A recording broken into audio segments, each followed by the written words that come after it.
features former pro wrestler Mike Kinney, recorded live at TED at UPS 2017. We wanted to tell you about a podcast we love here at TED, StoryCorps. You might know them from their weekly spot on NPR's Morning Edition. But did you know that they also have a podcast? Each week, the StoryCorps podcast goes deeper into the stories you hear on the air, sharing unscripted conversations, revealing the wisdom, courage, and poetry in the words of people all around us. Some podcasts cover politics, others pop culture. The StoryCorps podcast covers the human heart. Subscribe on Apple Podcasts, Stitcher, or wherever you get your podcasts. Picture it. A big, sweaty, tattooed man in a cowboy hat and chaps is in the ring as the arena full of fans cheer him on. Their hero, Cowboy Gator McGraw. Gator bounces off the ropes and is quickly body slammed to the mat. His wild opponent leaps into the air, crashing down onto Gator's ribcage. Gator struggles to breathe, wondering, is this really what my father wanted for me? That wild man in the chaps was me.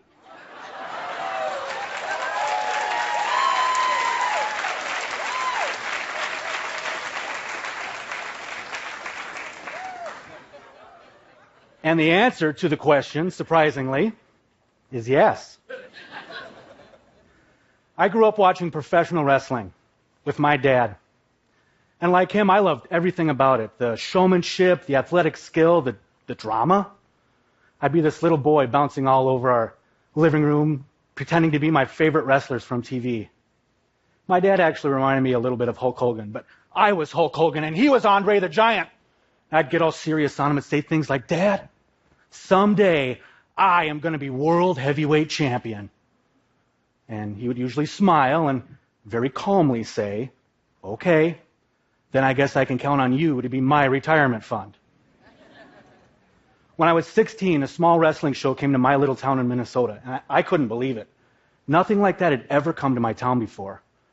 So, of course, I got to the arena early in the morning, the day of the show, waiting out in the parking lot to see if I could spot some wrestlers pulling up in their cars. It wasn't as creepy as it sounds. But I could definitely tell who the wrestlers were just by the way they walked. They were tall and confident and intimidating, with their tank tops and Zubas and fanny packs. Why wouldn't I want to be them? All I could think about was, who are these people and what are they like? And how did they become wrestlers?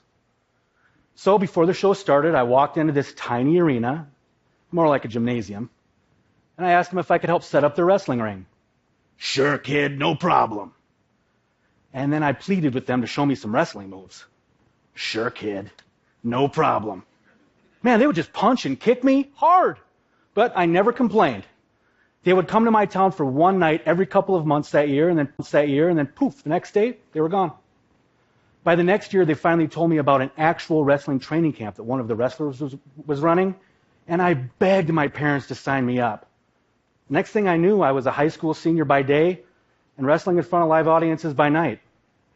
I had this giant poster of an alligator hanging on my bedroom wall, so when I needed to come up with a wrestling name at the last minute and Jesse the Body Ventura was already taken, I went with Gator. I also wrestled in a t-shirt and camouflage pants because that's what I had in my closet. I hadn't quite figured out how to develop my own persona yet, but I was learning. It was sort of like an apprenticeship. But I was a wrestler, and my dad would come to all of my matches wearing a t-shirt that said Papa Gator across the front. And he bragged to his friends about how his son was going to pay for his retirement someday. And I would have. Not long after I started wrestling, my dad unexpectedly passed away. And as you can imagine, especially as a teenage boy, it destroyed me. If you've ever lost someone, you know what a difficult time that can be. Your mind, it's not working right. The whole thing is just so surreal. I wanted to feel normal again, even if it was for just a second. So I went back to wrestling almost immediately. Wrestling belonged to me and my dad, you know? So there I was, sitting in the locker room, getting ready for a match within days of my dad passing away. He was gone. And sitting there alone at It felt like I was hiding. But it also felt like I needed to be there. One of the wrestlers who'd been on the scene a long time knew what I was going through, and he came over to see how I was holding up. I couldn't get the words out. I just said, I don't know what I'm doing. And then we just sat there in silence, just silence. Before he got up to get ready for his own match, he gave me this piece of advice that would change the entire direction of my life. He told me the best wrestlers are just themselves, but turned up. He said successful wrestlers find the traits within them in themselves are the strongest at and make those the focus of who they become in the ring. So there I sat, a scared teenager who didn't know who he was or why he was even wrestling anymore. I looked around the locker room at some of the other wrestlers and I thought, I look so different. How can I ever be like them? And then it hit me. That's the moment I realized I didn't have to be like them. What I did have to do was find out, what did it mean to be me? What made me unique? And how could I use it to my advantage? Now, I knew I wasn't a chiseled athlete like some of these guys, but I really didn't care. So the first thing I thought was, how can I amplify something as simple as comfortable with my own body? I didn't know. And then I thought, Speedo.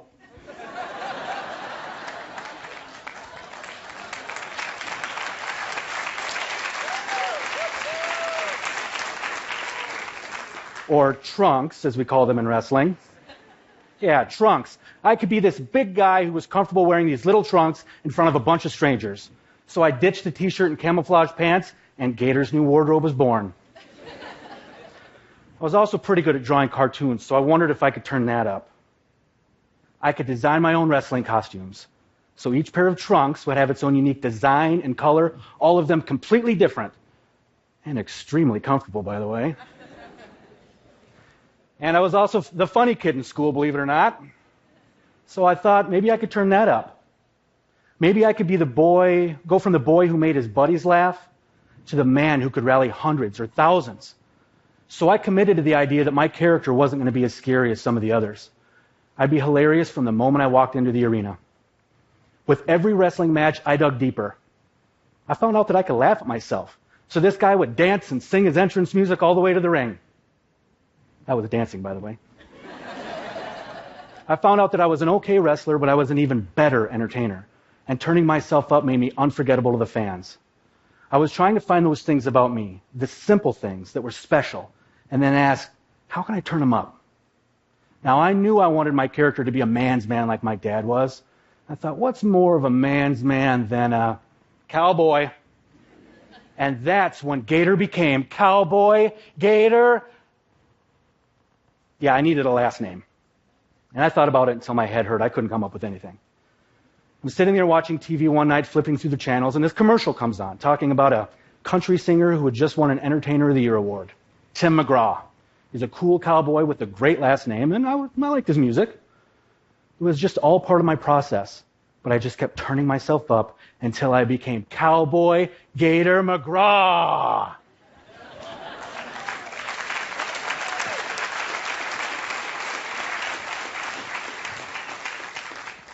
And I knew that if I kept turning myself up and pushing myself harder, the opportunities would come. And then it finally happened. In the middle of the night, I got a phone call. It was the call I wish my dad was around to hear. The WWE, the biggest wrestling organization in the world, wanted me to come and be a part of Monday Night Raw. Yes, all of my hard work and miles on the road were finally paying off.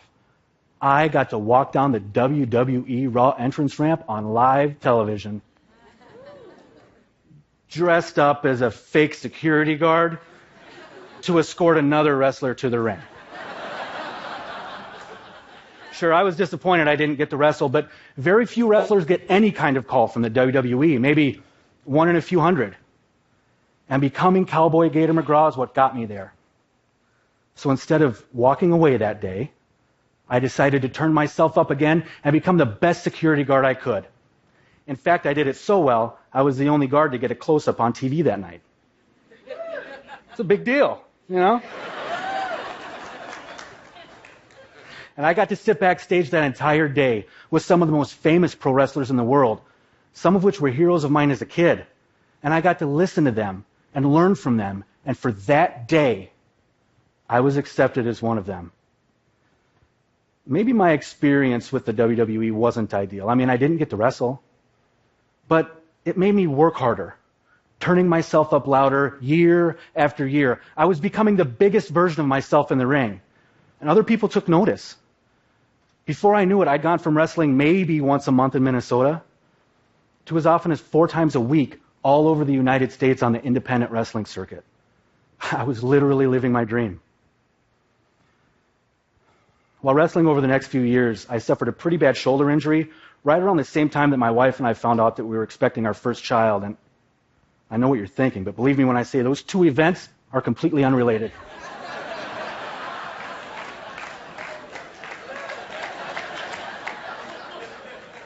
But I needed shoulder surgery, and I wanted to be home with my family. It was my turn to be a dad. So on July 27th, 2007, I wrestled my final match and walked away from professional wrestling to pursue the next chapter of my life. And as time passed, the strangest things started to happen. I found out that once someone has been turned up, it's pretty hard to turn them down. I left the ring, but Gator stayed with me, and I use a turned-up version of myself every day.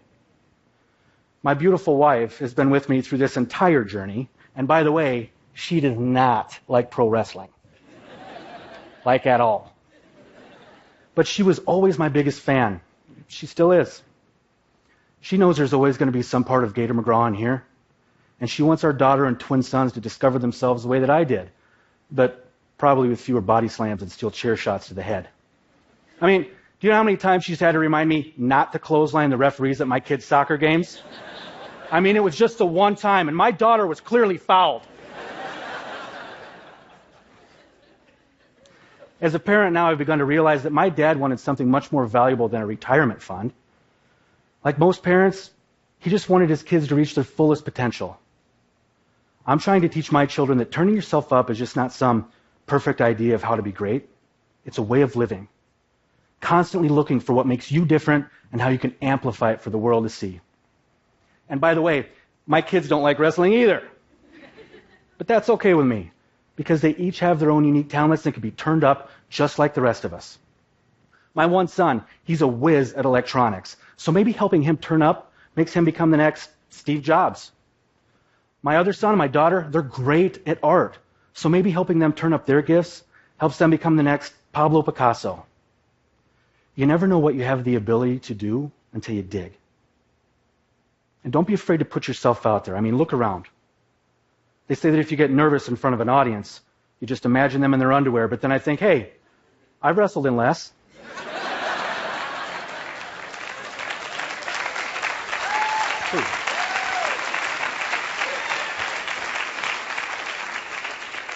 Look, the wrestling circus doesn't need to come to your town before you get an invitation to be the real you, the bigger, more stunning version of yourself. It doesn't even necessarily come from our parents. Turning yourself up means looking inward toward our true selves and harnessing the voice that says, maybe, just maybe, I am more than I thought I was. Thank you. For more TED Talks, go to TED.com.